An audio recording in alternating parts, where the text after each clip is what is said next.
He was a really interesting guy. I first met Mouse when he was 15, and that was at a youth refuge in Fitzroy. So, there was a story that Mouse told about his mother went off with somebody else, and he and his sister were left in their house down at Mordialloc, and then his sister left, and then the police actually came and arrested him for breaking into that house. So he ended up on the streets, particularly around St Kilda, and then the St Kilda Crisis Centre, which the Salvation Army runs, referred him to a youth refuge that we were running for the Salvation Army in Tranmere Street, Fitzroy, and that's where I got to meet Mouse.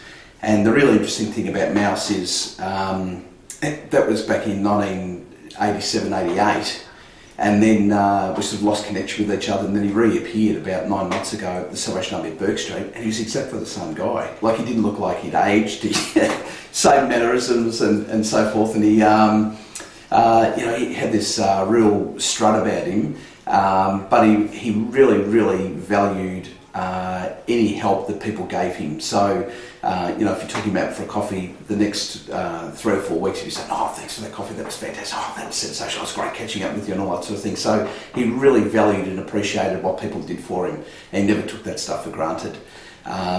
He was a survivor. He was a guy that found himself living on the streets and dealing with some really serious personal issues, and we did everything we could to try and get him off the streets and get him into accommodation.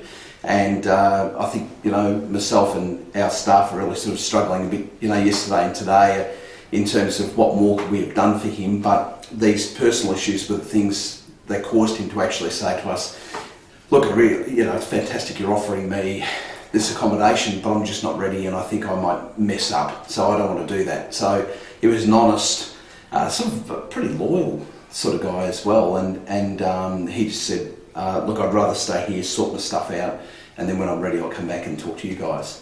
I was pretty stunned by the front page of The Age today, where they actually had a quote from an interview he did on Friday, just gone, where he actually said to the reporter, "It's scary living down here, it's dark, and I'm always sleeping with one eye open because I'm worried that at any time someone could come and bash me or stab me to death."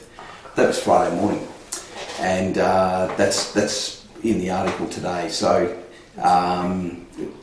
it was almost a premonition sort of thing. And I think the other thing about Mouse too was he was always up for a bit of action, a bit of excitement. I think sometimes that tended to get him into a bit of strife, and I think that may have been part of what led to his death.